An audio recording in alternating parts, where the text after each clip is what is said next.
Oh, blessed be the name of the Lord. I hope you guys having a wonderful Sunday. Oh my goodness, has such a lot of festivals are going on with Shavuot. I was looking at a program yesterday, and I will try to put that in the description box if you guys want to see what a Shavuot program look like. Pentecost feast, and I was looking at the one somebody sent me from Tennessee, and really wonderful program. So I will try to put it in the description box and you guys can watch it, coming from something, I forget the title now. I forget the title, just like, but anyway, I will put it in the description box and I will label it Shavuot program and you can probably watch it. But hope you guys enjoyed your Sabbath and your time. I didn't get back here Friday and doing a lot of things. But I'm here now, so hope you're enjoying your Sunday. Today's video is going to consist of some stuff going on in California. A lot of things are happening in LA right now. I have really important information today coming from Stephen DeNoon, Israeli News Live. He have Deborah Tavares on again, so I'm going to be showing some of her video, some of what she's saying, the importance. And we cannot do the whole video. I think the whole video is 1 hour and 49 minutes. But I will probably play only about 15 minutes of it, guys. I can't play the whole thing because I have other material I want to show coming from other people here. Monte Judah got a program, and I think his video today is kind of long, so I'm going to be playing a part of that as well, probably 15 minutes of that as well. And then we're going to get into the news from Lewis in Florida. BP Earthwatch, I think the BP Earthwatch and the Boo 77 talking about the same thing, what's going on in LA. And then we're going to get into Latter Rain 333, have a dream I want to share with you guys about the end times. So I'm going to be sharing her dream today, about 10 minutes. And then we're going to get into missions. And we're going into the Bible. That's why I definitely can't have too much of a long video, because I have to go to the Bible. And we're going to be going to this long chapter, but I'm going to try to break it down. If I don't do the whole thing, break it down from part 1 and 2, because it's Deuteronomy 28, 68 verses in that chapter. And I'm telling you, it's about the obedience of God, the blessings from obedience, and the curses from disobedience. And it was on my mind this week, yesterday, so on Sabbath. So I'm going to be sharing it with you guys. And I think in the next video, I may come back and share a reading that came from the Torah portion, and it's a really good reading about marriage, and I really want to share it with you guys. So I will do it on the next video. But today we're going to get into Maranatha at the end, the wrath of the Lamb, the wrath of the Lamb. So that's what's going to be going on with this video today. So I'm going to go ahead and get started here now. If you want my book, I couldn't figure out what to wear today. My hat I got on, this one. You know, because I matched my shirt, but I was going to just put this back on. And this is about Shalom. So I really hope you guys are having a wonderful, wonderful, peaceful day. And we're going to get on over here to the reading on the screen. Like I said, if you want my book, you can always write me at marner.campbell@gmail.com. I'll be glad to send you the book, and love the donations to help with the ministry, to help the orphans, the widows, the homeless, and also distressed pastors. So I really would love for you guys to send for my book if you're living in Canada, America. Some people in Japan been getting the eBooks and stuff. So the eBooks are available for only $2.99. So you can get those as well. You can go to Google Play Store and also buy the eBooks. And make sure you put quotation marks there. He did what, if you want to pull up the ISBN number. So click subscribe, the like bell, subscribe to our YouTube channel, click the like button, click the notification bell.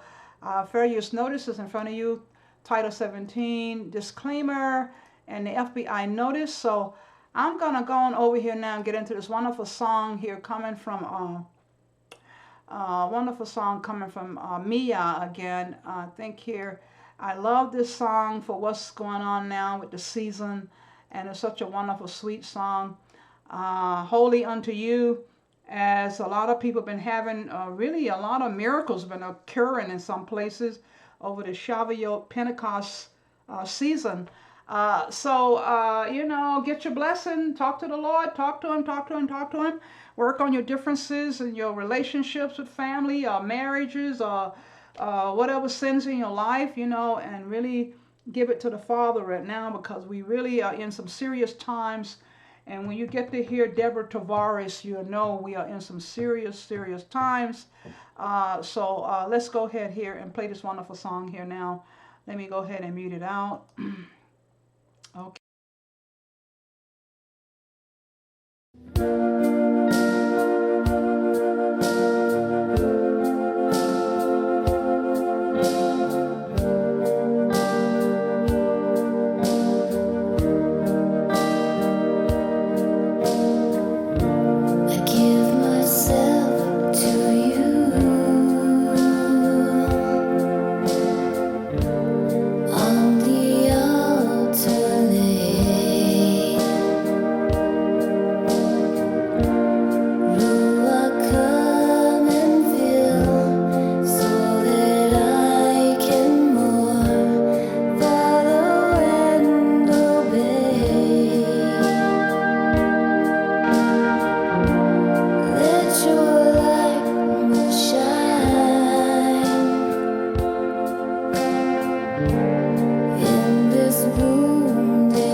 Anti-Semitism here in the United States is on the brink of becoming an intifada right here in our own country.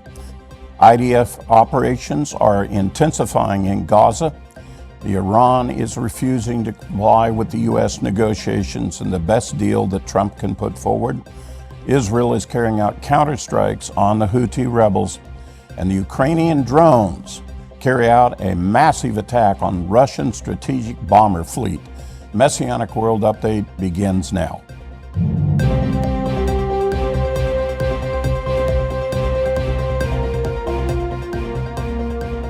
Shalom everyone, I'm Monty Judah with Lion and Lamb Ministries. Welcome to another edition of Messianic World Update. Today's date is Friday, June 6th of the year 2025. Here's the news for the week. Well, Boulder, Colorado is the latest scene of another terrorist attack. An Egyptian man using a makeshift flamethrower and some Molotov cocktails, bottles filled with fuel, rags sticking out of him, decided to go out and attack a group of Jewish supporters. We're not sure if they were all Jewish people. We know one Holocaust survivor was present. They were out walking in the park in Boulder, bringing attention to the need for the hostages to be released in Gaza. So he goes up there and proceeds to light up that area and throw these bottles of Molotov cocktails into the midst of them, catching them on fire. Here's a report from Scripps News with an eyewitness account of the actual attack. 3 shocking reasons why butter belongs in your smoothie. The reason butter is called butter is because of the beauty.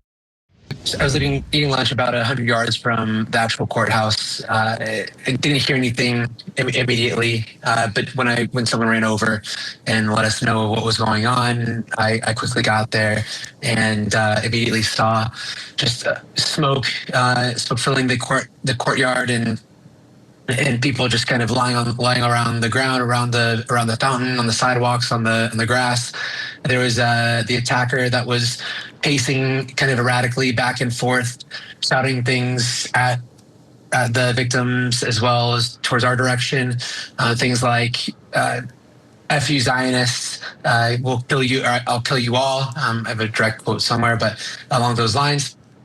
And then also looking at each and every different individuals saying things like, "You're a killer, you're a killer, you're a killer," making eye contact with us, sometimes saying, "I'll kill you."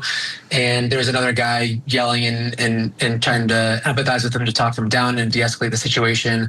Meanwhile, there were just screams from the crowd who were kind of onlookers of the situation. For the most part, the victims were pretty quiet, but some groans there. Just the smell of gasoline being burned throughout from the flamethrower and the Molotov cocktails that he had. And then obviously the attacker was holding on to the 2 carafes of diesel fuel that he was lighting to throw at people. The family of this terrorist has also been detained. All of the family had overstayed their visas, and they shouldn't have been in the country whatsoever. I want to step back for just a moment. This terrorist attack, along with all of the other terrorist attacks that we see, what is being accomplished? Well, a lot of people are afraid. The terrorism, one of the tactics is to make them afraid.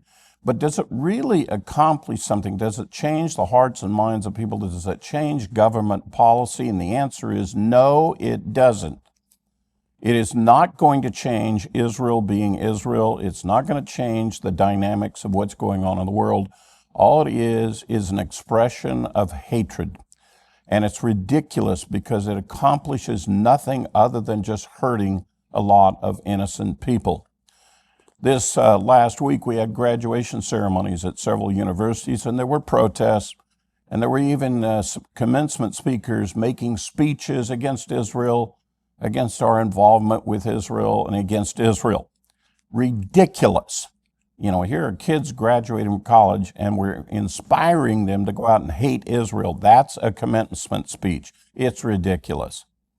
Also this last week, the Israel Summit Conference, an annual conference is put on by YAH, where they invite pro-Israel people to come in and we talk about supporting Israel. Their conference had to be canceled in Dallas this week because of threats coming from pro-Hamas and pro-Palestinian people against anybody who would stand up in this country, exercise the right of free speech, and talk about their support of Israel and why they like the policies that the U.S. government is using.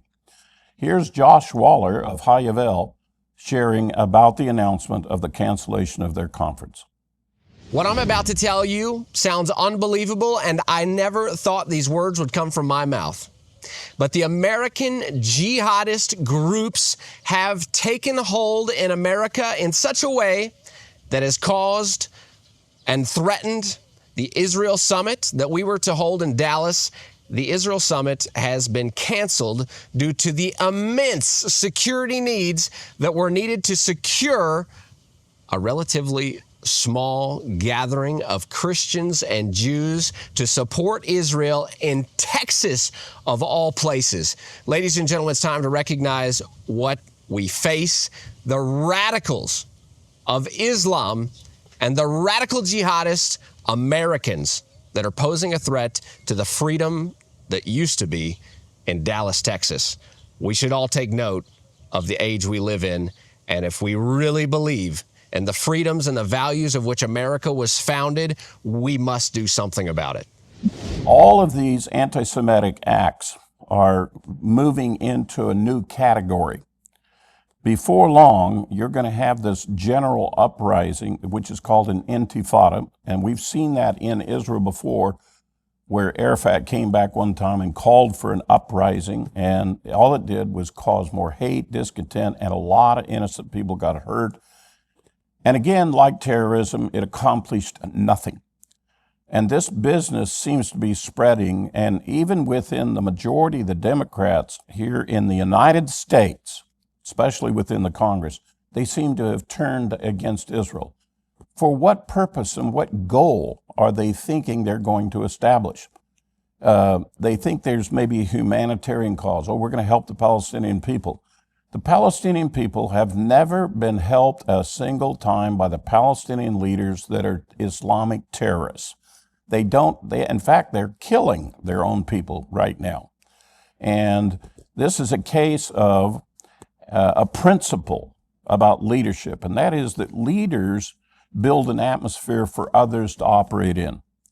If our leadership in our country is going to stand up and talk about hating Israel and supporting Hamas terrorists and murderers, you're going to build an atmosphere for other terrorists that are lone terrorists, lone wolves here in this country to rise up and do exactly what they did in Washington, D.C., when that fellow from Chicago went and shot those people, when this Egyptian man in Boulder, Colorado, rose up and decided to firebomb a bunch of people. All you're doing is building an atmosphere for cause those kind of people to act up. And we've seen this kind of activity before, where Democrats were speaking against Republicans and some idiot decided to go shoot a bunch of Republican congressmen at a baseball game. So I would make a recommendation that the leadership of this country better tone down their rhetoric, particularly that's firing up terrorists in our own country. So let's shift gears and talk about what the IDF is doing in Gaza. They have now carried out a major operation, Gideon's Chariots, and it is intensifying. They're bringing even more forces in, and they're killing Hamas operatives on a daily basis. In fact, dozens on a daily basis, rooting them out of where they're at. And as a result, the opposition and other people in the world are all being told by the international media and press that some kind of genocide is taking place, that the IDF is going in and indiscriminately killing the Palestinian people. No, they're killing murderers. They're killing terrorists. They're killing the people that went over October 7th and killed 1,200 innocent people. That's the people they're killing. And it's taken a long time for them to get to the point where they're finally doing it, but they're finally doing it. And we're going to eliminate Hamas, and they need to be eliminated. The idea of saving Hamas because we don't want genocide is ridiculous. Murderers deserve justice. This last week, the IDF was able to go into an area. They found the bodies of 2 hostages they had been killed October 7th. Judy Weinstein, an American Israeli citizen, and her husband, Gad Haggai, an Israeli, they were both in their 70s.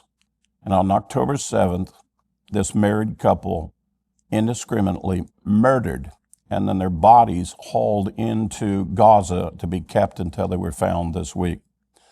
You know, there's a special place in hell for people who mistreat dead people's bodies.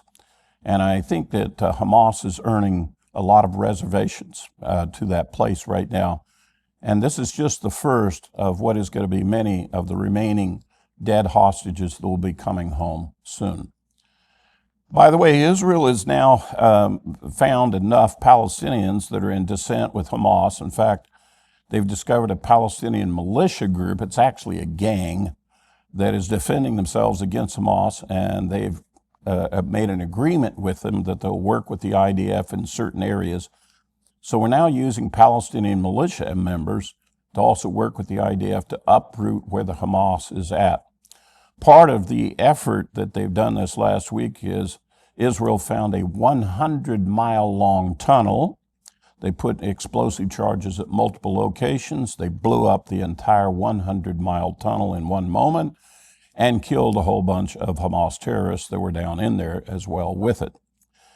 To go along with the ridiculousness of what is going on, we got the announcement also this last week that Greta Thunberg, this is the lady who's a Swedish lady, I believe, that is very interested in climate change, and she's decided to join a flotilla that's coming in the Mediterranean, that's traveling to Gaza, that's going to break the blockade in Gaza and bring aid to the Palestinians. And of course, it's a show for her to come forward and do that. And she's all claiming that that if Israel blocks her or stops her, so it's a grandstanding event for the international press. I loved one senator's comment about the whole thing, asked her if she knew how to swim well, because she's going to get stopped. That boat is not going to be allowed to make it to Gaza. This week also, the UN Security Council tried to pass a resolution forcing ceasefire in Gaza against Israel to block Israel from carrying out their mission there. As a result, the U.S. vetoed that resolution, which keeps things going. And to go along with the ridiculousness of the international community, the United Kingdom and France said they're working together to declare an independent Palestinian state. Where is this Palestinian state going to be? What are they talking about? What are the borders of this Palestinian state? Who's going to be in charge of this? The Palestinian Authority, Mahmoud Abbas, Hamas? Who's going to be in charge of this so-called Palestinian state? The place is chaos. There is no nation there whatsoever. And they've proved again and again and again, they won't come to terms with a negotiated agreement with Israel, the so-called two-state solution. And that's the reason why the two-state solution is dead now. It's completely annulled. But here's the United Kingdom and France still thinking they can make it happen. It's not going to happen. So let's shift gears and talk about President Trump's negotiations with Iran. Now, Steve Witkoff, the chief negotiator, has proposed last week, we heard, a U.S. proposal to give to Iran, hey, stop your enrichment, just put a freeze on it. You can go ahead and keep a little bit of enrichment for your non-weaponized nuclear program, and we'll move your enriched uranium out. And Khomeini came back and he said, no, that's unacceptable. So while Trump found out what Witkoff had proposed, apparently that was not what President Trump wanted to be negotiated. So he came back and he said, no, my proposal to Iran is no enrichment whatsoever, dismantlement of their entire enrichment program, dismantle of their entire nuclear weapon program. Well, at that point, Khomeini came back and said, no way. So we're at an impasse now in the negotiations. And as you recall, what has always been said by President Trump and Israel and all of the players is we're giving Iran a chance to negotiate. We're going to give them an opportunity. If they choose negotiations, we'll go that way instead of military. But if they're not going to agree to negotiate, then we're going to have to use the military option. This last week, President Trump was on a phone call with Vladimir Putin. He was talking about the Ukraine situation, but the subject of Iran did come up. President Trump is quoted as saying, Iran must decide quickly to choose negotiations or else. So what is about to happen? I don't know. Are we going to actually exercise the military option to take out the nuclear program? Is Israel going to join with the U.S.? Is the U.S. going to go over and help to take the nuclear program out or not? Latest word from Israel is that they're pledging to the United States that they will not go and hit Iran unilaterally without giving Trump an opportunity to know about it and to talk him out of it. So it looks like Israel wants to do a joint operation with the U.S. That would be a way to guarantee more success in that military operation. In the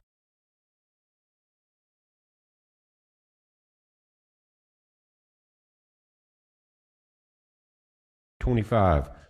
Guys, clear morning here, central Mississippi. It is 78, humidity's 99. It feels like 88 already. It is 8:08 a.m. What we got going on is the Trump administration has had enough of the riots for the last 2 days in L.A. And then yesterday it kind of spilled over into New York also. And yesterday they shut down a section of Paramount, California, down in the L.A. area and around the big Home Depot there, and it pretty much shut down Home Depot. Probably Saturday's one of their biggest days. But Trump has had enough. The other day I did a video where he was talking about calling up about 20,000 National Guard nationwide, but now he's saying he is deploying 2,000 to L.A. Now, in a post, Levitt, who is the spokesman for the White House, said Trump has signed a presidential memorandum that deploys 2,000 National Guardsmen to address the lawlessness that has been allowed to fester. That's how she put it. Levitt continued to point out that the Trump administration has a zero tolerance for policy for criminal behavior. Don't blame them after we saw what BLM and Antifa did. In recent days, violent mobs have attacked ICE officers and federal law enforcement agents carrying out basic deportation operations in L.A. But guys, what's happening is you got Newsom screaming against ICE. You got Karen Bass, the mayor there, screaming out against ICE. And so it's it's almost a revolt. But I think it's going to get nipped in the bud. And really, guys, I hope no one gets hurt. But this is what needs to happen. Let life go back to semi-normalcy after the 4 years of destruction that the Biden group did. And, you came here illegally, you got to go. And they're starting with the top. They're starting with the gang members. And now they're going to move this into the rioters, not just the gang members. But when they go in to get a gang member or someone that they know was involved in a riot or throwing rocks or whatever, they're going to get everyone around them. That's illegal. That's how it's been happening. They're going to check the IDs. And so yesterday, they were so stupid that the way they acted and the way they acted around the police and barricaded, burning tires in the streets there in Paramount, but is that they don't realize they're being geo-fenced. And you know what that means. That's what happened to the J6 people. That's why a lot of people went to jail that never entered into the Capitol. They were just outside and in the area. And so that geo-fence told them exactly whose cell phone was where. And everybody out there was just about on cell phones, either filming or calling in more mob members or whatever. So they're being geo-fenced. And L.A. and that section of Southern California is about to go through an ordeal. It's going to end up a cleansing ordeal, probably. They're going to have to take out the politicians. They need to get them out of there right now. Newsom, Karen Bass have to be removed. You got to get somebody in there that cares for the nation, cares for the taxpayer citizens, and not the illegals that are getting all of the benefits while we suffer. And Leavitt, again, White House spokesman, she called out both Newsom and Bass for completely abdicating their responsibility to protect their citizens. So you guys there that are suffering from this, you can't get down the highways, you can't get to your shops. They closed down business after business after business in the last 4 years there. Become a hellhole in many places. That may be about to get a break. And so we'll see how they react to actual enforcement, because the sheriff's department was there yesterday in LA. They put them out because it's their job to help protect federal officials. But they said that they did not carry out any enforcement situations at all. They don't do any ICE work. They don't do any of that, you know. So the city police never showed up, LA, but the LA County, or whatever county that is, I think it is, they were there. They were basically standby mode. Now, they did control the crowd. But again, all of that has to change. And I heard Tom Homan mention yesterday, you're going to get violence if you attack our officers. And that's how Trump feels about this thing. If you got law enforcement officers being attacked, there's a new sheriff in town, LA, and you're going to find out very quickly what's about to happen. But it needs to. Guys, think about what Newsom's done to California and people like Bass and the mayors all up and down the West Coast and the governors. All of that needs to be cleansed politically. What's happened, they've laid up and festered in a nest of lies and deceit for so many years, cheating every election to keep Pelosi and Newsom and that group in office. So that's where the people of California, you've got to stand up and make sure there's no vote cheating and no ballot harvesting, all of that. That's part of your job. But again, don't get run over. Don't let them block your car and pull you out of it and beat you to death. What good is it going to do? Why are you worried about going to court? If you're you should be worried about going to the graveyard. So don't do that. If you got to bump somebody out of the way, bump them. Don't stop. It's not worth it, because you're going to be trapped and they're going to try to kill you. Now, in a post on X, Newsom described the move to deploy these 2,000 guardsmen to LA as being purposefully inflammatory. Now, what's inflammatory, Newsom, is you letting your people there, that your little Antifa and BLM and the new Mexican BLM is what they're calling it, you're letting them run wild. That's inflammatory. And what's funny is he is saying that LA authorities are able to access law enforcement assistance at a moment's notice. Well, we just don't do it. We are in close coordination with the city and county, and what they're telling them, don't arrest anybody. Let them drain all the taxpayer money out. And maybe we can get through the midterms with a few votes. And they're destroying the taxpayers of California.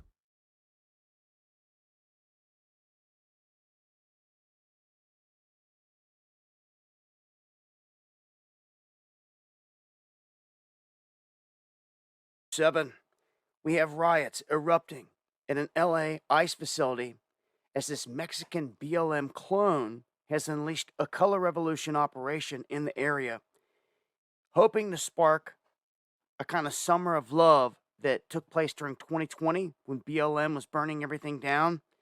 Now that BLM has been kicked to the curb by the Democrats, this new Mexican version of the BLM, this Union del Barrio, whose manifesto is filled with explicit Marxist and communist rhetoric. They have been the group picked by the Democrats to be their useful idiots here to start chaos in the streets. You can see here the LAPD in riot gear, using their non-lethal munitions on the crowd. Hence people dispersing. And this looks to have spilled into today as well, as there have been dozens of people arrested connected with this group. Now, something else that's going on that people need to pay attention to is they are stopping people at the border that are coming into California at checkpoints. They're stopping them at checkpoints and they're asking for papers. Papers, please. Sound familiar? These useful idiots and no one else around seems to understand. Even the people on the sideline with their pom-poms, they're thinking, oh, they're rounding up the illegals. This is just like lockdowns when you had to show essential papers. Americans are getting stopped at checkpoints and asked to show identification. That's the truth. That's the fact. All under the guise of them trying to track down these illegals or these people. So as people sit there cheering some of this stuff, it's actually your rights and freedoms getting stripped right in front of your face, but people are too ignorant to even realize what's going on. Now, remember the mask mandates? Well, Trump has come out and said that masks are no longer allowed at protests.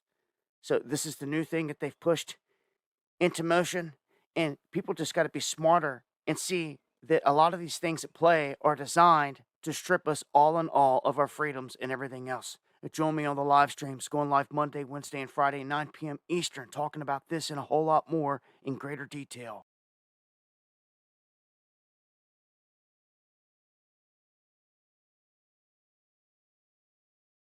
Breaking news coming out. Do me a favor and share this video. Once again, thank you so much for your support.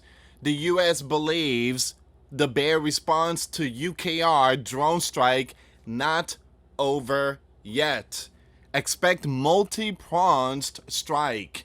So the U.S. believe these last couple of days, the bear's been launching all these missiles and drones. This is not the response. All right, remember Donald said that Vladimir was going to respond. This is not it. This is not it.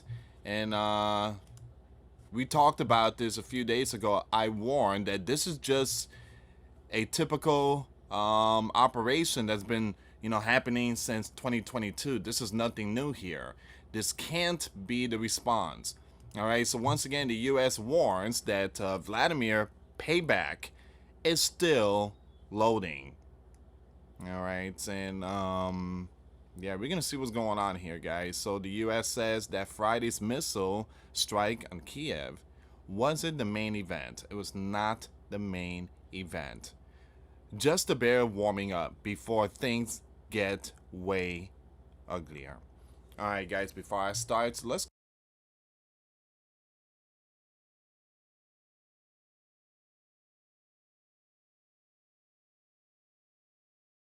All right, guys, a lot of things are happening, like I say, all over the world. These things are happening. I was looking at this article this morning where it's talking about the powerful 6.3 magnitude quake that shakes Bogota, if I'm saying that right, over in Central Colombia. And so we got quakes going all over the place. A major 6.3 earthquake lasting several seconds shook the Colombian capital of Bogota early Sunday, according to AFP. Reporters on the ground in the United States Geological Survey. The shallow quake struck near the city of, I can't pronounce it, Paratabeno in central Colombia, some 170 kilometers east of Bogota. So they said no casualties was immediately reported in the tremor, but also felt in the cities. Yeah, we got quakes everywhere going on. I think I was hearing about a quake happening over in a lot of little quakes in California, Oregon area. I don't know, a lot of quakes just coming up. And so we just have to be prepared, stay prepared, be prepared. But I'm going to get on over to the weather, I think the weather, and then we're going to jump into this video that I want to show you about the Treasury situation. The Treasury boss confesses your home will pay America's debt. And then we're going to do that, and then we're going to get into Stephen DeNoon and Deborah. I definitely want you to hear Deborah report. So, and then after that, I'm going to share a dream from Latter Rain 333 and get into missions and the Bible in that order, pretty much, if I can't remember the order. But anyway, we're definitely going to be getting into the Bible. I want you guys to be looking at Israel Ben David. He has a lot of reports coming out pretty much every other day or every day. Behold, the beauty of Jerusalem is the one today. He got up this morning, did a short video, but be sharing his videos. He's trying to prepare people to come to Israel that do a lot of work over there in the Samuel Mountain area. And I kind of dreamed about a similar situation. I'm really interested in following it. Don't know how God gonna lead me into it, but I just know that I dreamed about this man who was an elderly man, looking like him, pretty much like him, and he was getting people, and there was masses of people from all over the country, all over the world, gathered for the Exodus or for the wilderness. I don't know, different various of people from every country, every nation, and it was gathered in a certain place near a mountain, and I don't know if it's Israel, but it's seeming like it could be Israel. So I don't know. Just watching and praying, and so just make sure you can follow his videos at Israel Ben David is the YouTube channel. And I'm gonna go on over here now and get into the weather and other place, the weather, and after the weather, the Treasury boss, and then also getting into, I just mentioned her, Deborah Tavares. So let me go ahead and do that right now. I'm gonna get this out.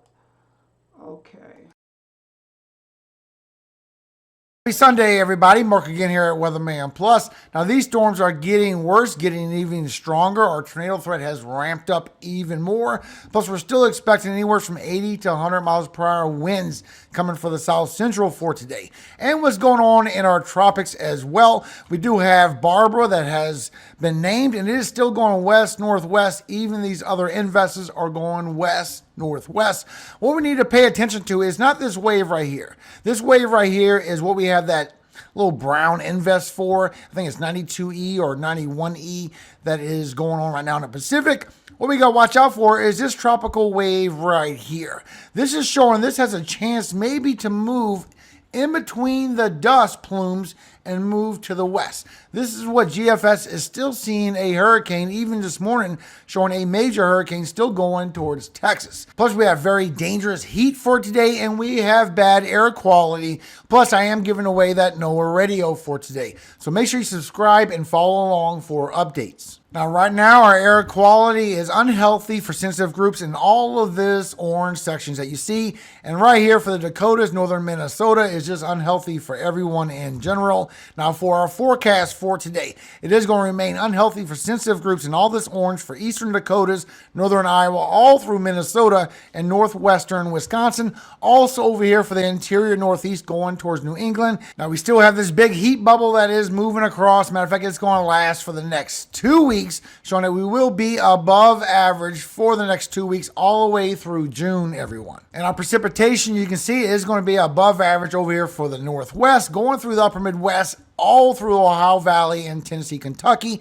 and all through the Mid-Atlantic and Northeast. Also over here for the Southeast, not as strong, but over here for Southern Texas as well. This is where you're going to get this tropical moisture coming in from that wave that GFS is seeing as a major hurricane, and you're going to be below average over here along the southwest. Matter of fact, y'all have some very dangerous heat starting for today. So for today, with the storms moving through, it's going to be a little bit cooler. You're going to be in the 60s and 70s across the central and the upper Midwest. You're going to be in the 70s all across Ohio Valley through the northeast, but you're going to be in the 80s and 90s, even portions of the west coast being in the 100 for today, all the way down towards the southwest, where you're definitely over 100 to almost to 110, and across Arizona as well, New Mexico, and it is going to be 80s and 90s along the southeast.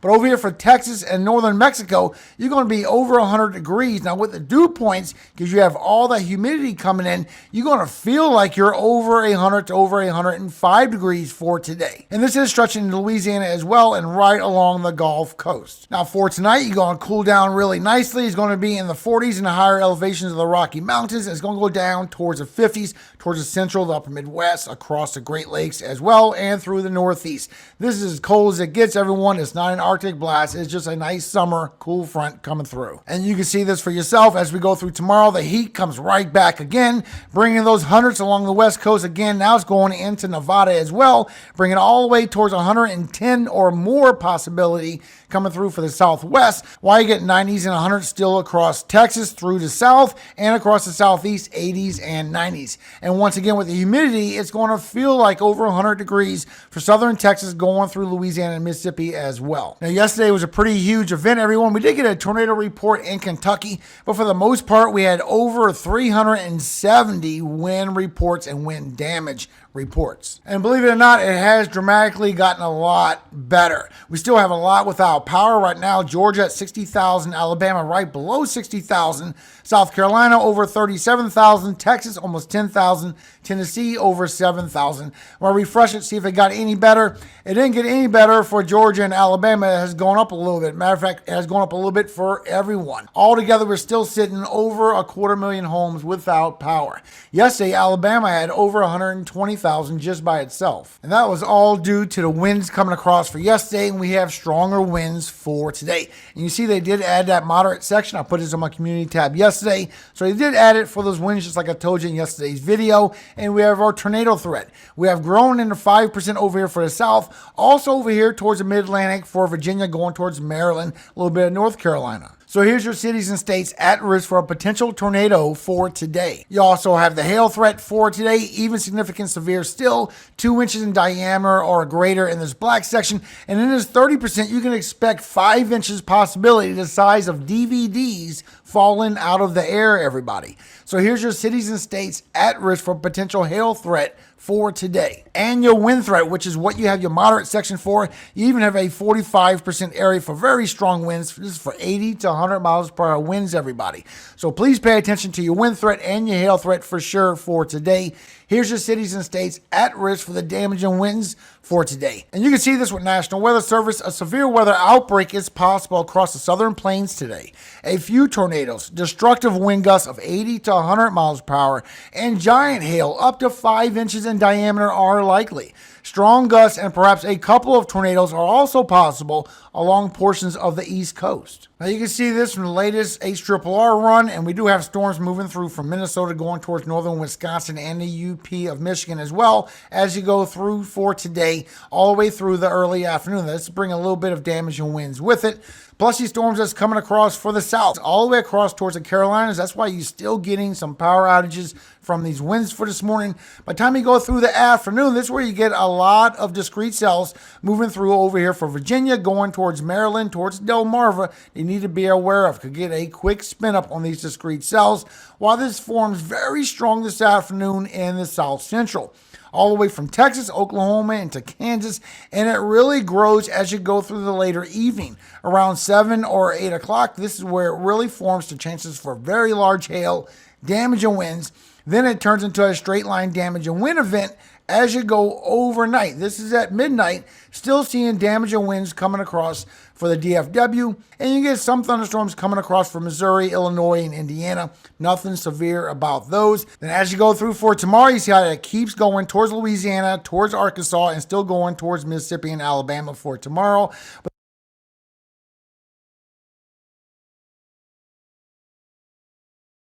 Secretary just went on live TV and accidentally revealed exactly how the government plans to use your property to solve America's $37 trillion debt crisis. So what we've seen under the past 4 years, and what we inherited, I inherited 6.7% deficit to GDP, which was the highest deficit when we were not at war, not in a recession. So we've been trying to bring down the spending, and we are going to grow the revenue side. So we are going to grow the GDP faster than the debt grows, and that will stabilize the debt to GDP, which even Secretary Yellen and I agree is the most important number. And if you don't understand what he just said, you're about to get financially destroyed. What you just heard wasn't some random politician making promises. This was the Treasury Secretary revealing how they're going to make you pay for the government's debt problem. We are going to grow the GDP faster than the debt grows. When he says grow the economy, he means inflate asset prices. When asset prices go up, guess what else goes up? Your property taxes, your capital gains taxes when you sell, your cost of living. They're not growing the real economy, they're growing the tax base, and your property is the biggest target on their list. Let me show you exactly how this works. You see, there are 4 ways they'll use your property to pay their debt. Method 1, the inflation tax. They print money. Your house goes from $300,000 to $500,000. Sounds great, right? Wrong. Now you owe property taxes on $500,000. When you sell, you pay capital gains on $200,000 you never really made. It's fake money, but the taxes are real. Method 2, the assessment trap. As home values rise, local governments reassess your property. Your $2,000 annual property tax becomes $4,000. If you can't pay, they force a tax sale. And guess who buys your property cheap? Government-connected investors. But here's the part that should make you furious. Method 3, the forced sale squeeze. Higher property taxes force people to sell. Every sale generates transfer taxes, recording fees, and resets the property tax at current inflated values. The government wins 3 times on every transaction. Method 4, the banking back door. Your mortgage is backed by government agencies. When they inflate the money supply, banks can lend more against your property. More debt secured by your home means more interest flowing to the financial system that funds government debt. Your property isn't just your asset anymore. It's collateral for the national debt. And I know this could sound kind of hopeless, but there is a way for you to get out. But you've got to understand that this isn't theory. They've done this before. Remember the 1970s? If you don't, here's what they did not teach you in school. Home values doubled. Sounds amazing, right? But property taxes tripled. Mortgage rates hit 18%. Millions of families lost their homes not because values went down, but because the carrying costs became impossible. The government collected massive property tax windfalls while families got destroyed. Someone in the comments of another video said, "At least my house value will go up." That's exactly what they want you to think. In Weimar, Germany, people owned houses worth millions of marks, but a loaf of bread cost 1 billion marks. Your property value means nothing if you can't afford to live in it. Here's the pattern. Inflate asset prices, tax the gains, force sales, repeat. Your property becomes a government ATM machine, and it's starting right now. Let me show you how each scenario drains your wealth. Scenario 1, the growth plan works. Tax cuts create a boom. Property values soar. Your $300,000 house hits $600,000. Congratulations. You now owe property taxes on $600,000. When you sell, you pay capital gains on $300,000 of fake gains. The government just doubled their take from your property. Scenario 2, inflation takes over, and this is most likely. They print money to fund the debt. Your house doubles in price, but so does everything else. You're not richer, you're just paying higher taxes on inflated values while your purchasing power shrinks.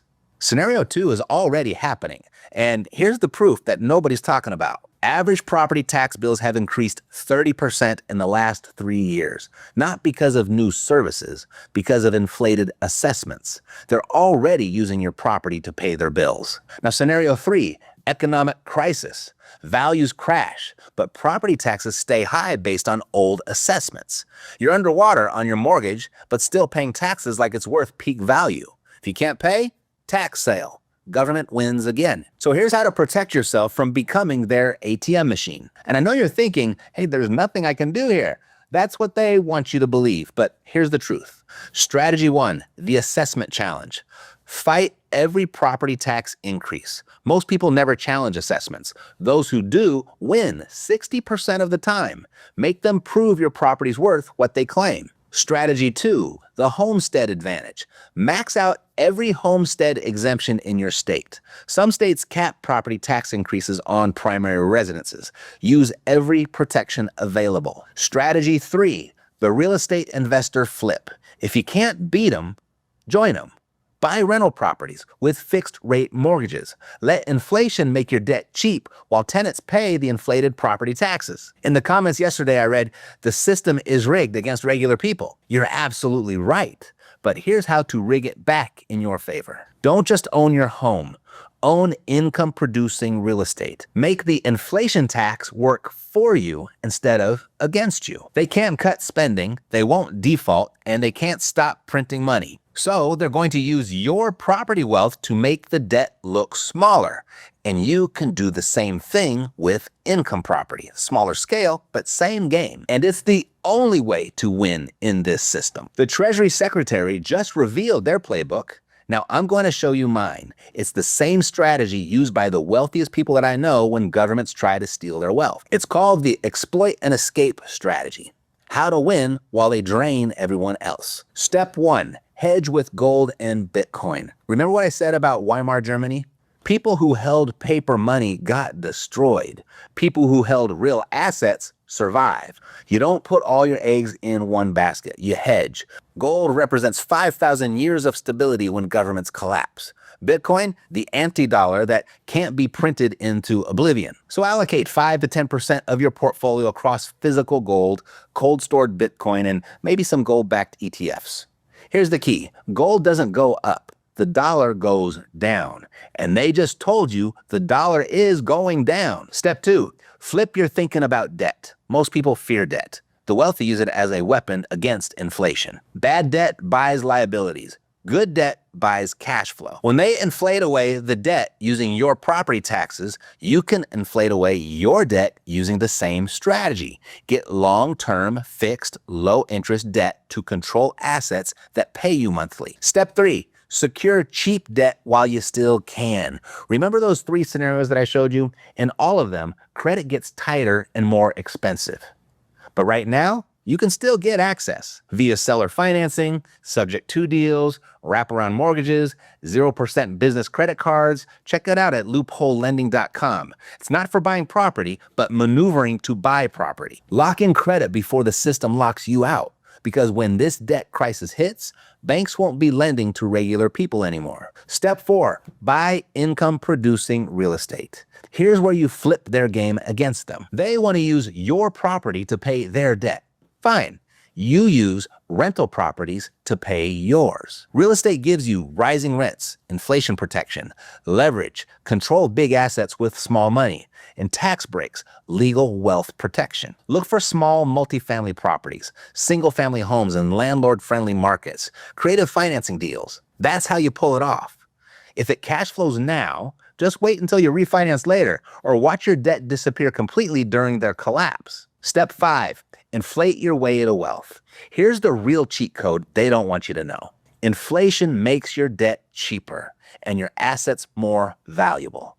Buy your assets with fixed rate loans. When inflation spikes and the Treasury Secretary just told you it will, you're paying back that loan in weaker dollars while your rent and property values go up. That's how wealth is built quietly while everyone else gets crushed. And if the dollar collapses hard and fast, like if they reset the dollar's value, and this is another possibility, like Russia in 1998, Turkey in 2005, Zimbabwe in 2009, and Argentina just last year. If it were to happen here, your gold spikes, your debt shrinks, your assets survive. What once took a pound of gold to pay off today might only take an ounce to pay off tomorrow.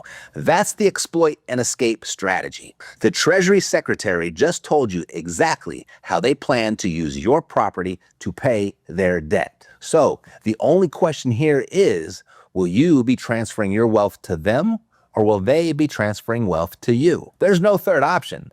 Be their victim or make them yours. Choose. Hey, quick thing before you go. I'm running this weird experiment where I basically pay people to do real estate deals for them. And then I split the profits with them 50-50. And you can watch this right here to get all the details. And yeah, I know it's probably the most ridiculous offer that I've ever made, but it's working like crazy. And if you're thinking there's a catch, you would be right. I can only work with 2 to 3 people per city. So if you're curious, check out this video here to see if your market's still open. Or don't. It's not for everyone. Thanks for watching though. I'll see you next time. Take care.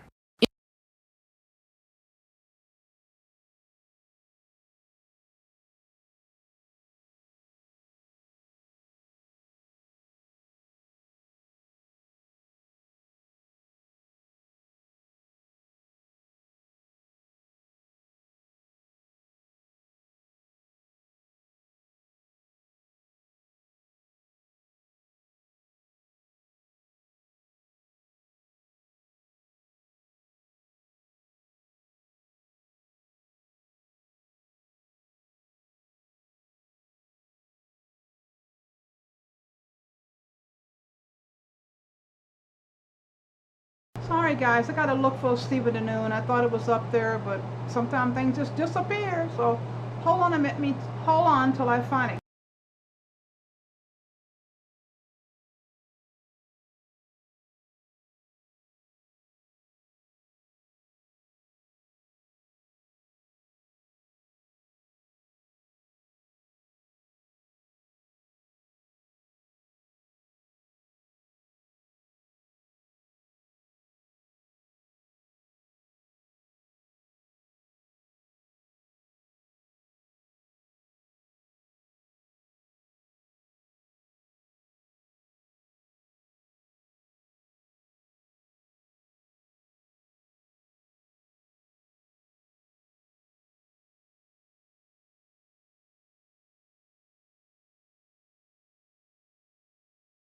preparedness, because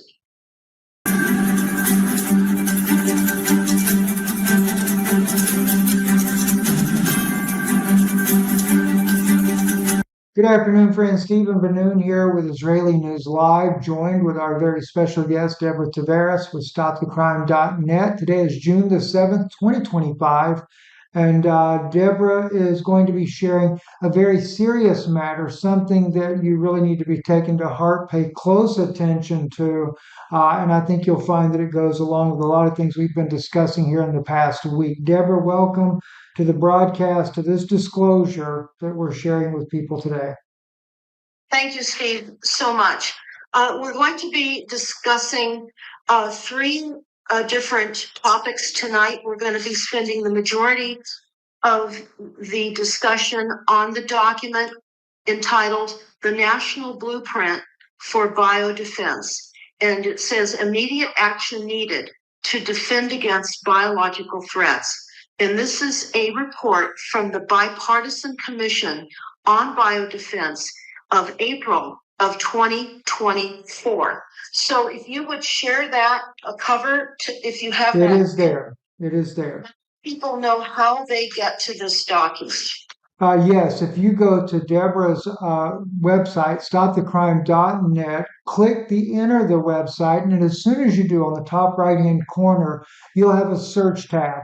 Type in the National Blueprint for Biodefense. It's going to take you right directly to this on Deborah's website, stopthecrime.net. I'll have a link in the description below. I'll even put a direct link where it'll take you directly to this document. It's about 180 pages, somewhere around there, document, but very, very informative.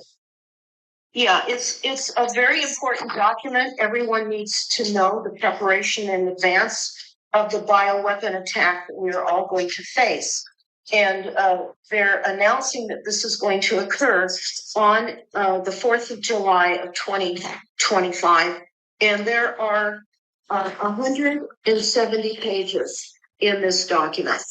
Now we're going to start in the endnotes. I want everybody to understand how the United States has participated in the creation and distribution and manipulation of bioweapon attacks. So on page 61, Steve, the very top of that page, it says in notes. And the third paragraph down, it says, this is not a complete excerpt of my reading of this, but it will give you the understanding.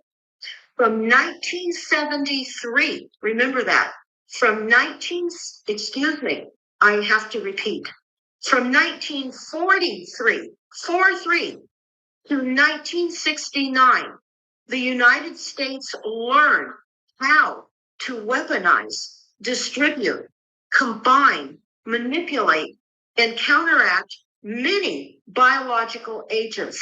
And they list a number of biological agents in that paragraph, including the Venezuelan equine encephalitis virus and many others, as well as anti-material organisms.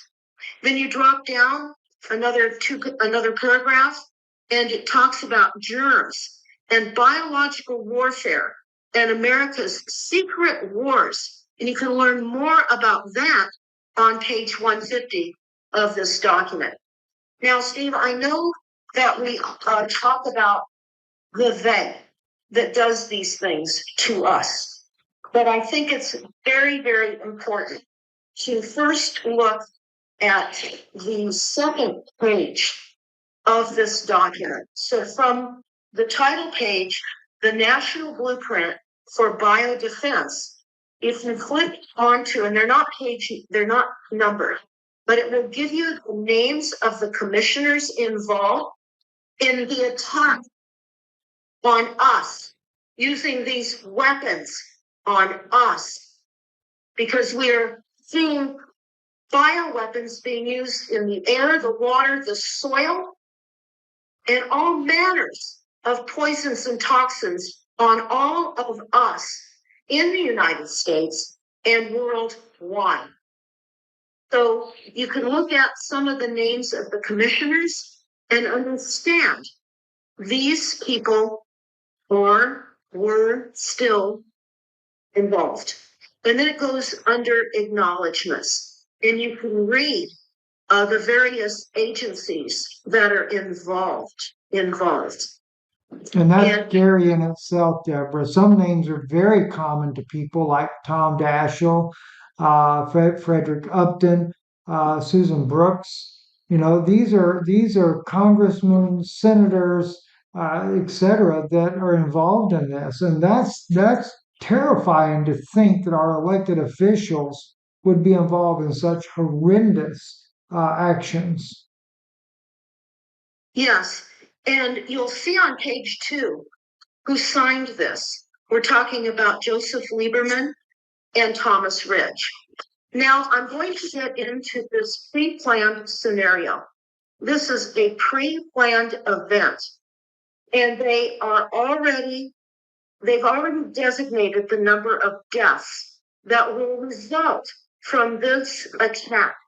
Again, this is a pre-planned and staged AI computer activated attack. And this document is dated 2024. So let me read a quote from page 10, just so you'll be clear as to what you are hearing going forward.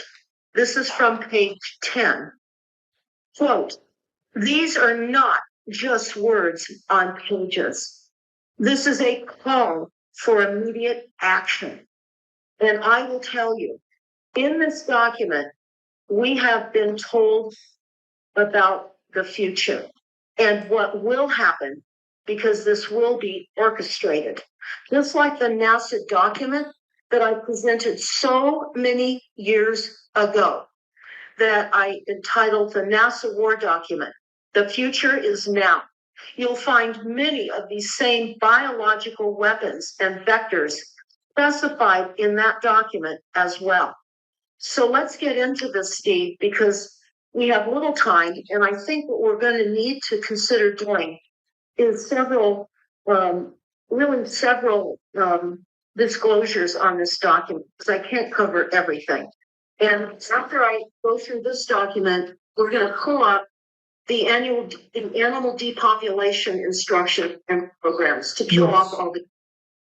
And because this document talks about this bioweapon event that is going to simultaneously kill hundreds of thousands of people along with animals.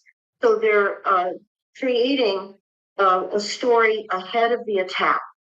So let's get into this.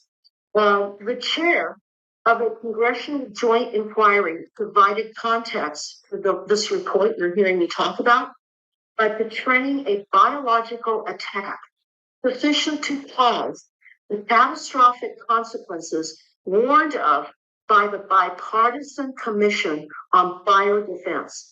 This describes how a biological agent could and will target humans and animals, how disease can emerge, some of the key capabilities required to address the agent and its impact, and the consequences of our failure to act and preparing for bioweapon defense. We have not failed.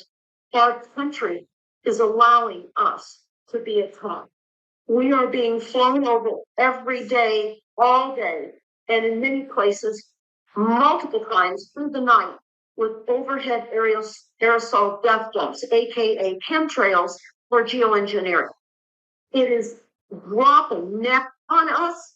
It is destroying our crops and food, along with moving moisture from place to place, distributing the sludge from the wastewater treatment plants that cause PFAS. And you need to understand this. So let me stay with this document. So they go on to say, because this is an advance warning. All of you that are listening, this is an advance warning. What page are we on now, Deborah? We're on page 3. Page 3. Okay. Yes. A joint inquiry into administration and congressional actions before and during the bioterrorist attacks on July 4th of 2025. So this is a scenario painting the consequences of the results of their plan. Make no mistake. So now they're talking about as if it already happened because they know the head count of deaths. So let's go into it. Because this is active biological weapon attack. They say 9 weeks ago, some nation or terrorist group, we still don't know, attacked the nation's capital and other U.S. cities with biological weapons as we celebrated Independence Day, July 4th of 2025. The infectious agent they used killed at least 280,000 Americans and infected at least 400,000 throughout the country in a single day, in addition to over 200,000 dead and 800,000 sickened animals. These numbers will increase as the disease spreads. Many of our own colleagues and staff here in Congress fell ill, and the coordinated attacks in allied nations in the days that followed killed tens of thousands of more people. The terrorists conducted similar scale attacks in America's cities and localities prior to 4th of July incidents to test our defense and gauge our response. These smaller scale attacks have gone largely unnoticed. Now I'm going to add, our cattle are being attacked. Our water supplies are being attacked now. They have been for a long time. These are not going unnoticed because we're reporting this to you. So make no mistake, we are seeing this. They go on.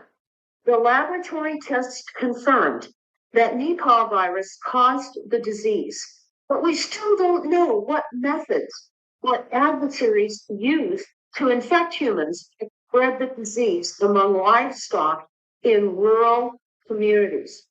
So, from the WHO, the World Health Organization, here's what they say about Nipah virus, NIPAH virus, short for NUV. It's from bats, and it's from a particular family of bats. And the name of this particular family of the host of this is spelled T as in Paul, TEROEODIDAU.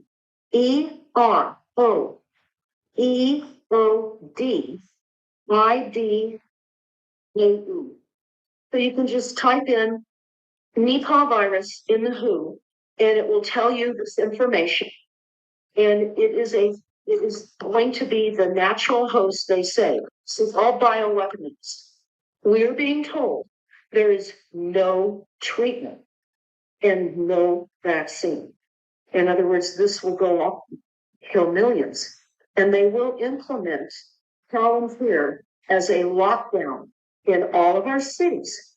We will be cordoned off because the spread is endless, and it goes from human to human, to human to animal, to animal to animal, and round and round and round. So it says that animals and people were sick for more than a month before we realized what had happened. The virus is in the same family as other common human and animal viruses. Most American veterinarians and physicians had never seen the Nipah virus before, which delays recognition. Now you're hearing what this is. There's no need for delayed recognition. We're not going to be fooled and tricked again into genocide and acceptance. So I'll continue. The virus, which is in nature, does not spread easily among people, but was genetically modified to increase its ability to spread from animal to animal, animal to person, and person to person, while still retaining a mortality rate of over 40%. This is Page 4, Steve. We're there. Under the synopsis, they go on to say this. For years before this, many experts said that although nation states and terrorist organizations aspired to use bacteriological weapons, they lacked the leadership, organizational wherewithal, infrastructure, expertise, and social support to develop and deploy them. That is not true. They have a stockpile and they've been doing this since 1943 and before. Our own soldiers were poisoned and hit with agents. Black communities were poisoned and hit specifically with agents, as were tribal communities. All colors. It doesn't matter what ethnicity you are. We are being. So we go on page 4. Despite these assessments, our adversaries conducted the deadly biological attacks of July 4th here in the United States and throughout the world. It tells us they took advantage of the following. Our failure to eliminate the vulnerabilities revealed during COVID-19 pandemic. They say our failure to conduct sufficient biological intelligence activities to indicate an imminent attack. So what they're saying here is mass surveillance. Failure to conduct significant biological intelligence activities. You're going to hear this theme throughout our failures because this is takeover. This is about geofencing all of it within our areas.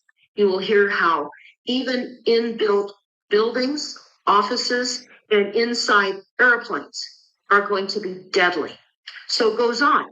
Our failure to achieve early detection of the biological agent and our failure to identify the source of exposure in a timely way.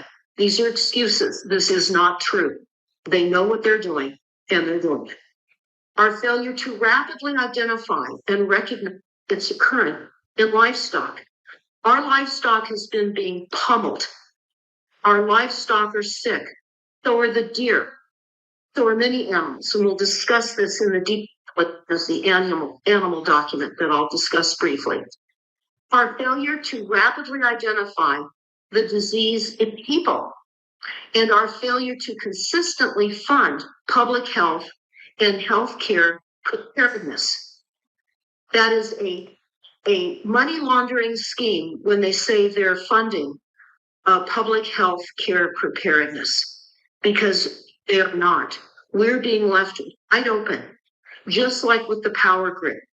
The power grid was designed to fail, and lights out on a massive scale is the plan, just like the bioweaponization and the murder is a plan.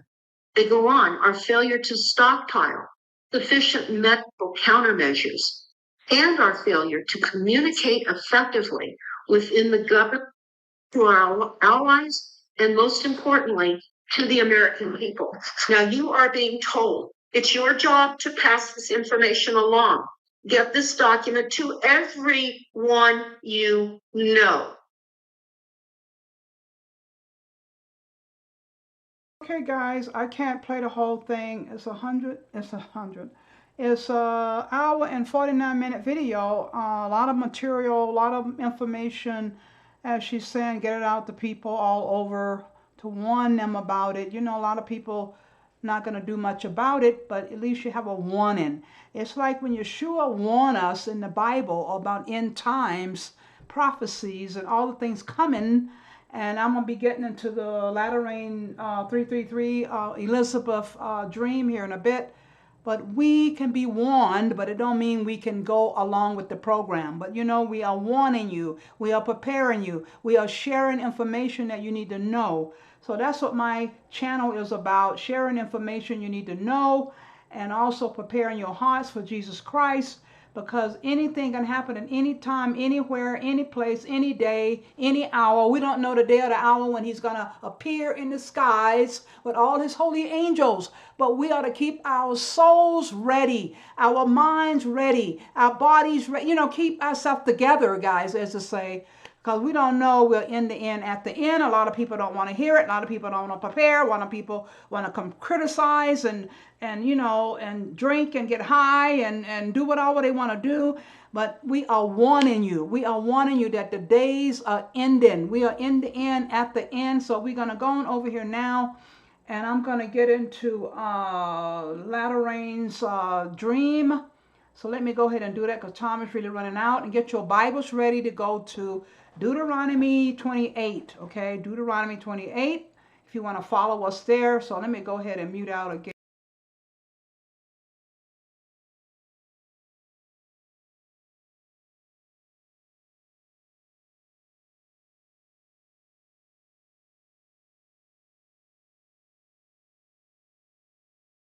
This is Elizabeth Marie with Latter Rain 333. I thank you for coming back to hear the things that the Lord has been showing me through words, dreams, messages, and warnings. Today, I have a prophetic dream that I received on the 15th of May concerning the mark of the beast. Now, this is the second time in the last few months that the Lord has given me something prophetic concerning the mark. The first one I wrote about back in February. I'll try to remember to leave the link down below for those of you who hadn't seen it. It was a message I received from the Lord while praying. And then on the, like I said, on the 15th of May, I received this dream. And I want to quickly tell you the dream. It's fairly short. And then I have a few thoughts of what it could possibly mean for today. Monday CRM has the best AI features in the game. Especially in sales. Hands down. So for me, email.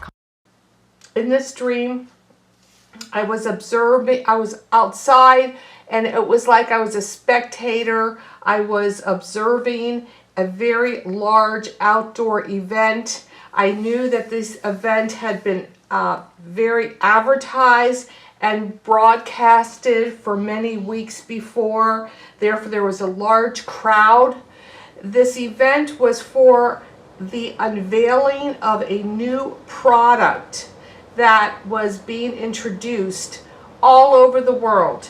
And it was supposed to not only change the world, but make it a better place to live in.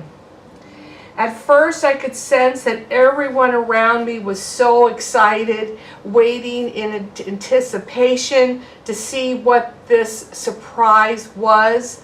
And the crowd seemed to grow and grow as everybody waited patiently for its arrival.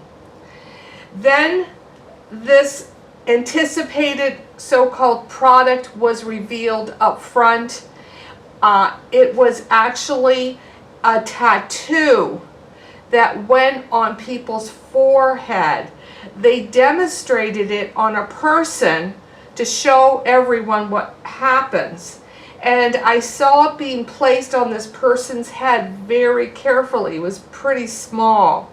But then all of a sudden it got activated, and the tattoo then turned into a round, glowing, blue, blinking light right on their forehead.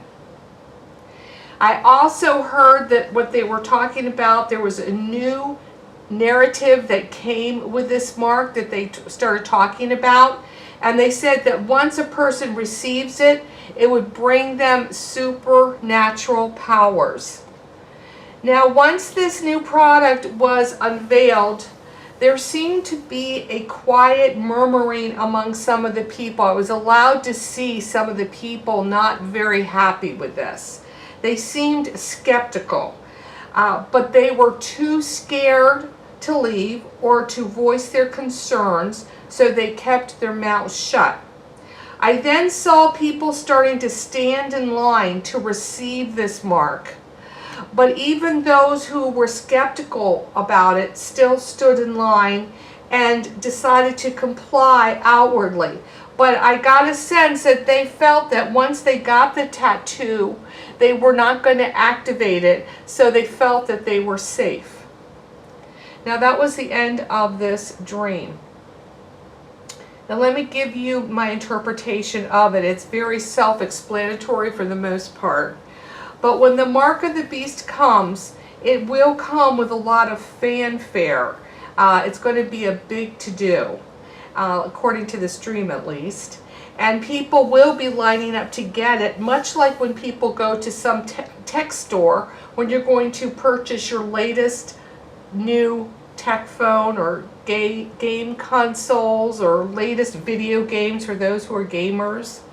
It'll be like that. And it will have power to do things that have never been done before, much like the supernatural powers that were mentioned in my dream. I believe it's going to bring convenience, knowledge, healing powers, and all the things that all things tech related. It's all going to be wrapped up in one little mark that goes on your forehead or your hand. And I also want to mention that I would like to call this fallen angels or fallen ones technology. It's going to be, this is all coming through something that I believe is not part of this world, that it's the beast technology.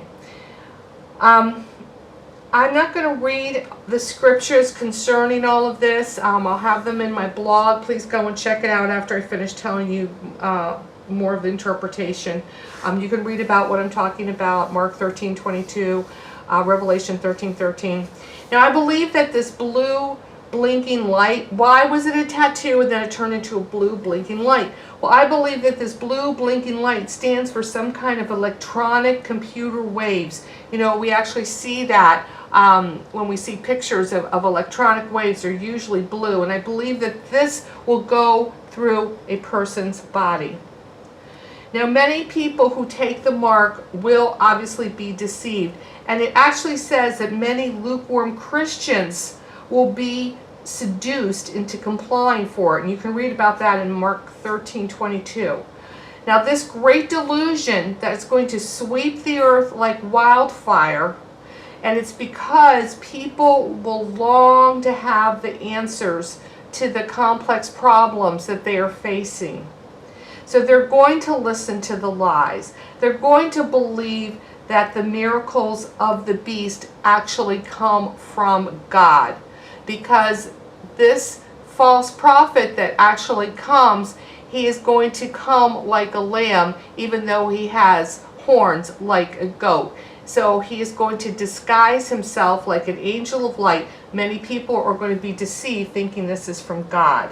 And this is because they do not walk in godly discernment or with the Spirit of God.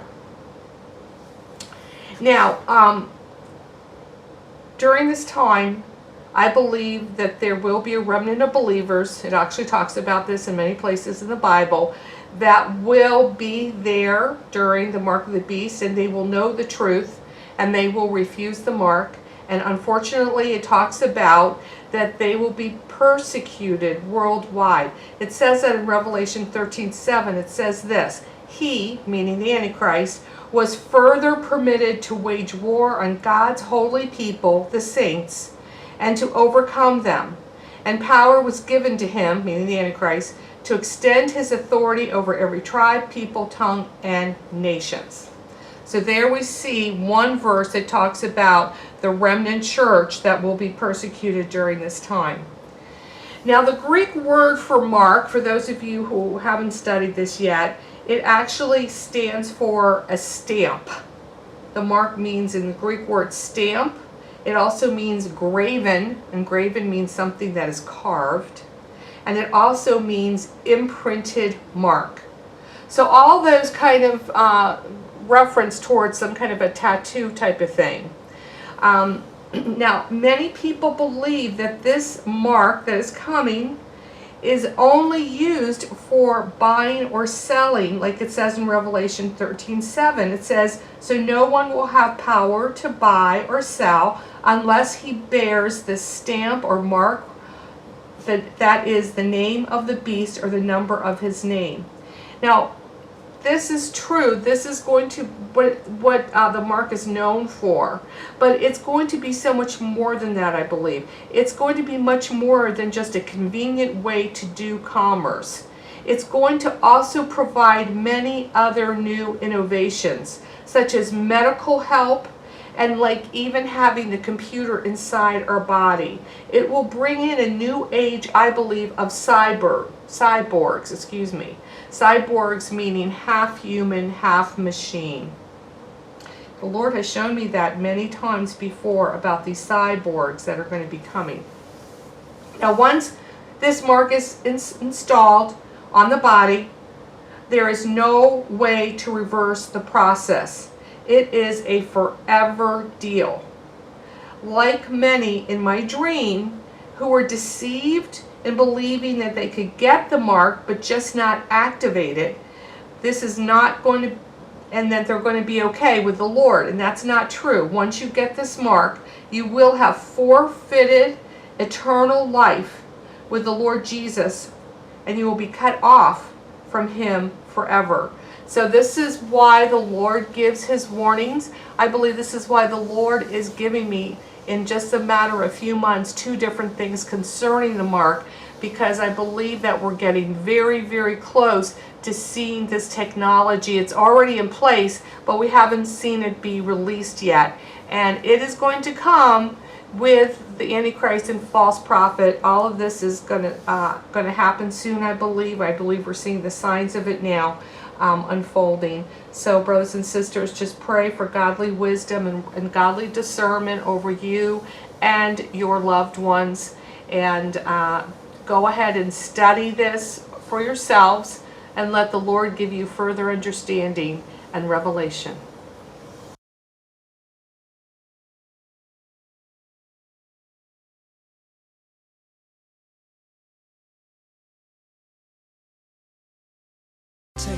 He wants to talk, but he's not able, for all the shame that's locked him deep inside. Oh, but her words are the medicine when she says they can begin again, and forgiveness will set him free tonight.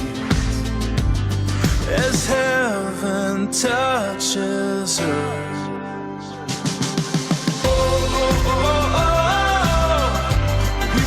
kingdom come, with every act of love. Jesus, help us carry you alive in us. Your light shines through. With every act of love, we bring the kingdom come. God put a million doors in the world for his love to walk through. One of those doors is you. I said God put a million doors in the world for his love to walk through. One of those doors is you.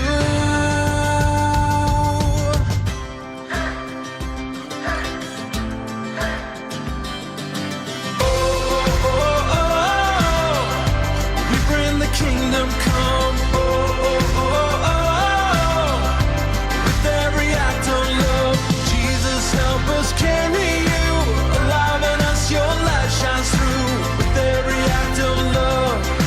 Thank you so much, and may God continue to bless you. We bring the kingdom come. With every act of love, Jesus, help us carry you alive in us. Your light shines through. With every act of love, we bring the kingdom come. With every act of love, we bring the kingdom come.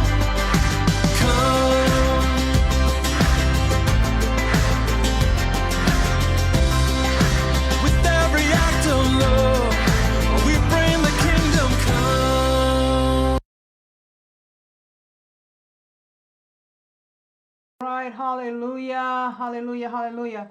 So we're going to get started quickly here. Time is running away from me today, guys. I'm going to go to Deuteronomy. Turn that off. Deuteronomy 28th chapter. I cannot read all 68 verses, so I'm going to do a short intro in the obedience part, and then you go down to verse 15, you talk about the curses. And so you sure want us to listen to him, guys. That's really what he wants. People don't want to obey. People don't want to follow him.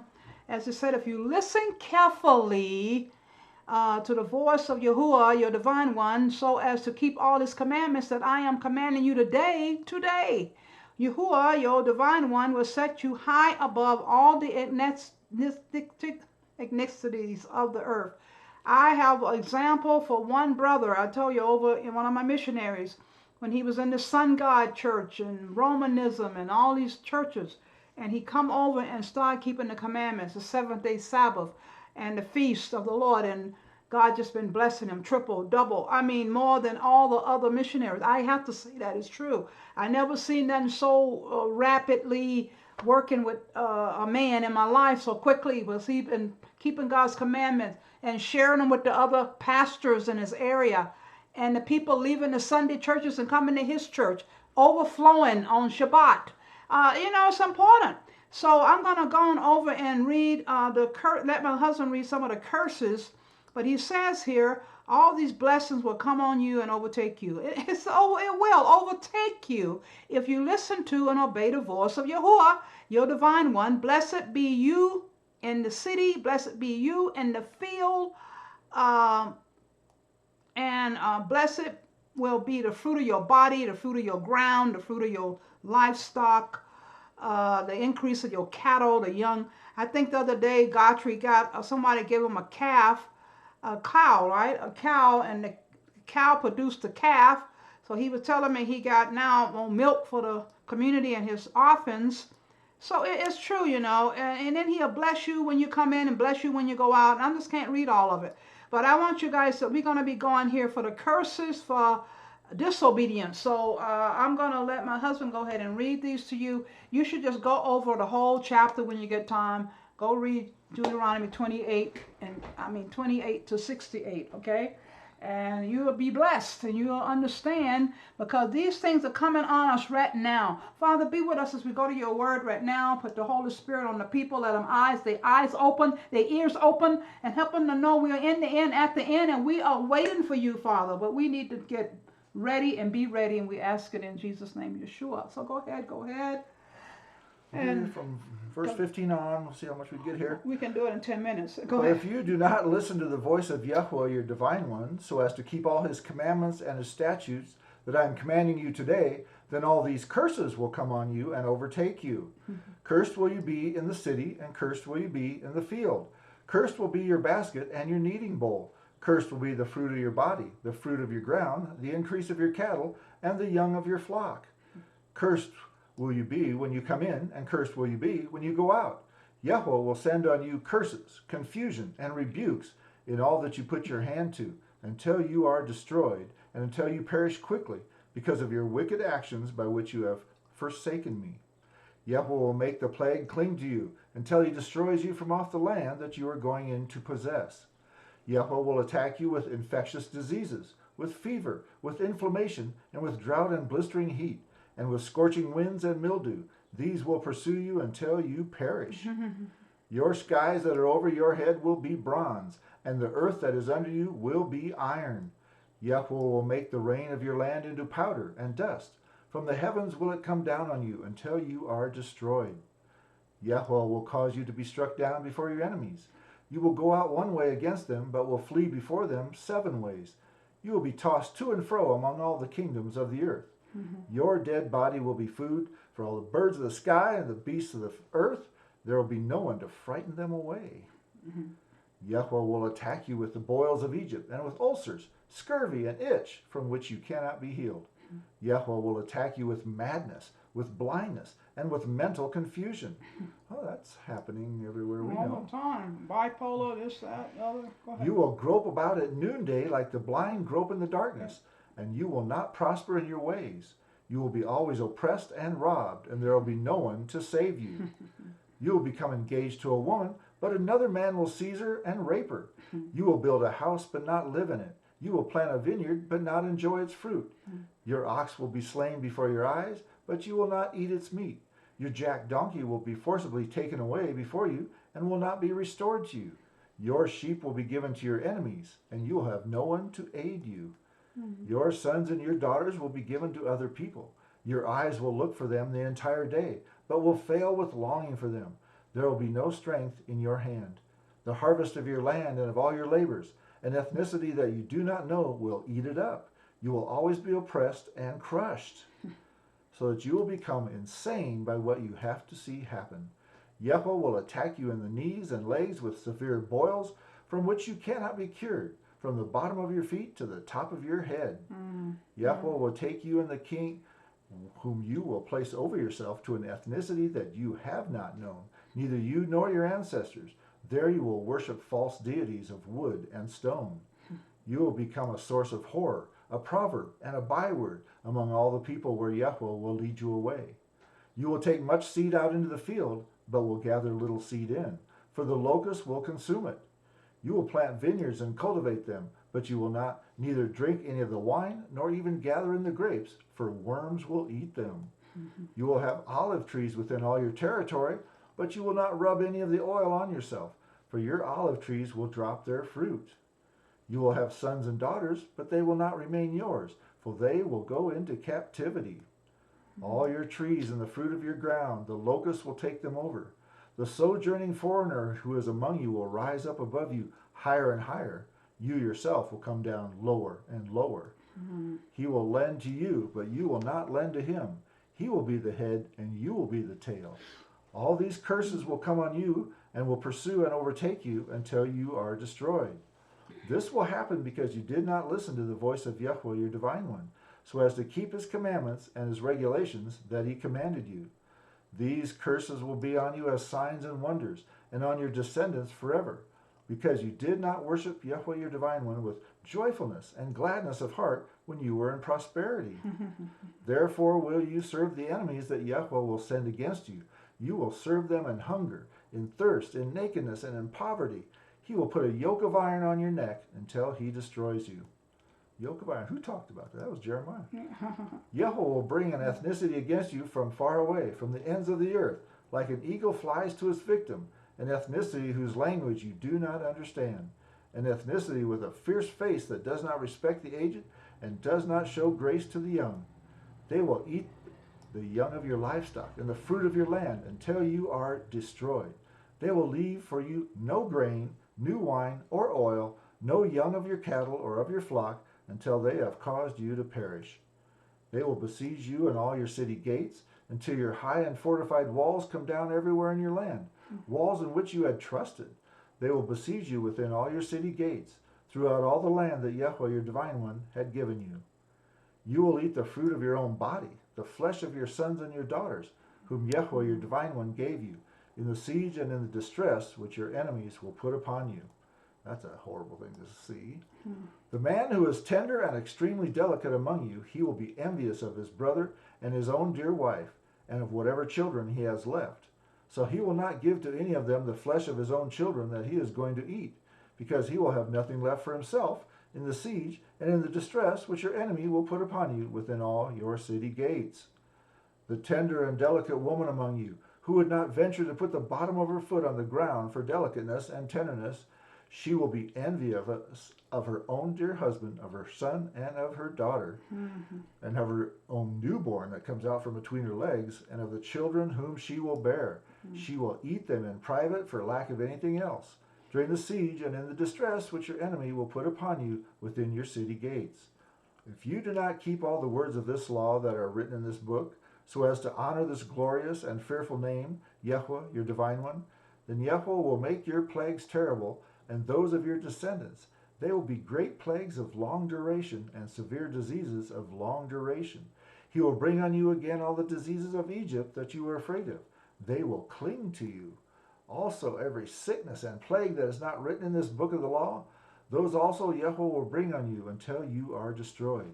You will be left few in number, although you were like the stars of heaven in number, because you did not listen to the voice of Yahweh, your divine one. As Yahweh once rejoiced over you in doing you good and in multiplying you, so he will rejoice over you in making you perish and in destroying you. You will be plucked off the land that you are going into to possess. Yahweh will scatter you among all people from one end of the earth to the other end of the earth. There you will worship false deities that you have not known, neither you nor your ancestors, deities of wood and stone. Among these ethnicities will you find no ease, and there will be no rest for the bottoms of your feet. Instead, Yahweh will give you there a trembling heart, failing eyes, and a soul that mourns. Your life will hang in the doubt before you. You will fear every night and day, and will have no certainty at all in your life. At dawn you will say, I wish it were dusk. And at dusk you will say, I wish it were dawn, because of the fear in your hearts and the things your eyes will have to see. Yahweh will bring you into Egypt again by ships, by the route about which I had said to you, you will not see Egypt again.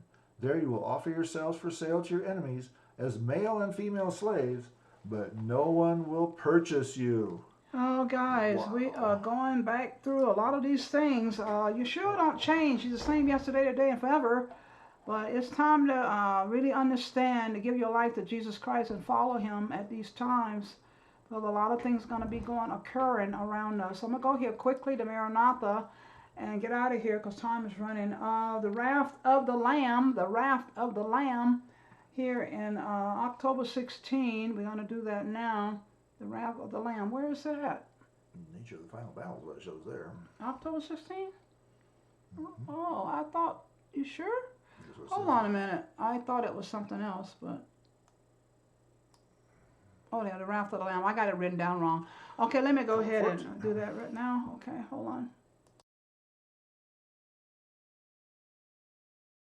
October 14, the Wrath of the Lamb.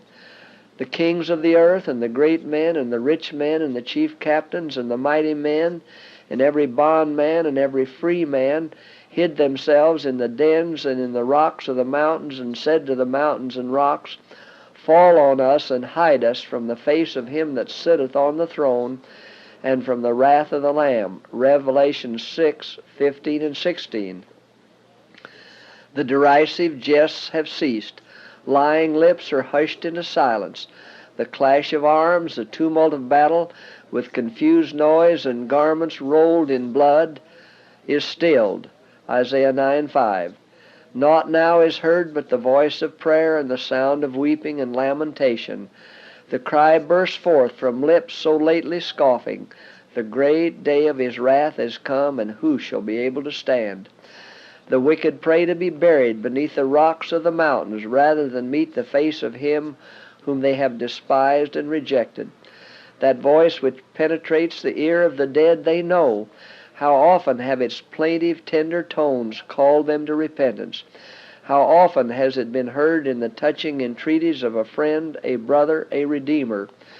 To the rejectors of his grace, no other could be so full of condemnation, so burdened with denunciation, as that voice which has so long pleaded, turn ye from your evil ways, for why will ye die?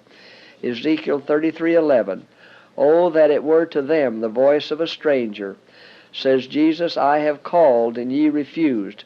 I have stretched out my hand, and no man regarded. But ye have set at naught all my counsel, and would none of my reproof. Proverbs 1:24 and 25. That voice awakens memories which they would fain blot out, warnings despised, invitations refused, privileges slighted. In the lives of all who reject truth, there are moments when conscience awakens, when memory presents the torturing recollections of a life of hypocrisy, and the soul is harassed with vain regrets. But what are these compared with the remorse of that day when destruction cometh as a whirlwind? Proverbs 1:27. Those who would have destroyed Christ and his faithful people now witness the glory which rests upon them. Okay, guys, I'm out of here. I got to get out of here. I hope you guys are enjoying your day. Really, Yeshua's going to be coming soon, and we got to really know that he have loved us with an everlasting love. He have drawn you with unfailing kindness. Jeremiah 33:3. If we just really keep his commandments, guys, okay? It's time to really know the Holy Spirit. We are into the Pentecost season, and a lot of people are coming to Jesus Christ. So it's time, because time is running out. So, you know, he is our great physician as well, because he said they are forgers of lies and they are all physicians of no value.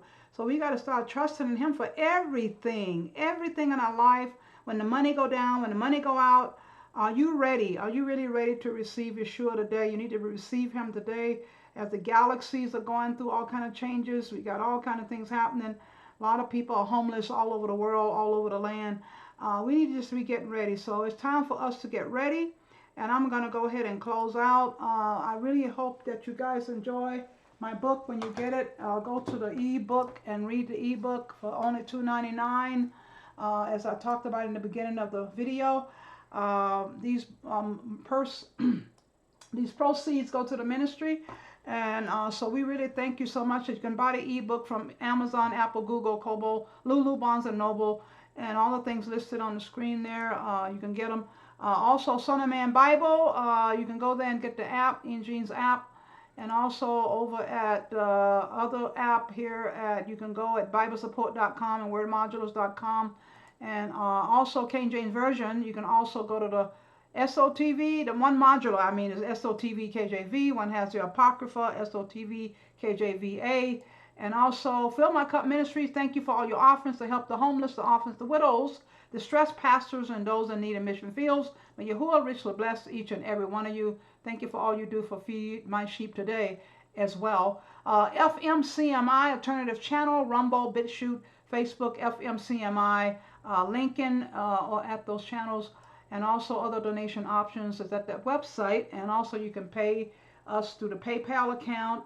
Also, mail in your donations at Fill My Cup Ministries, Post Office Box 414, Cañon City, Colorado 81215.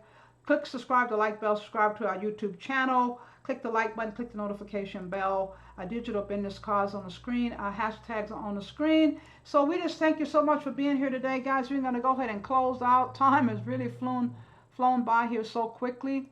I'm going to go ahead and just let my husband pray, and we can let you guys go for the day.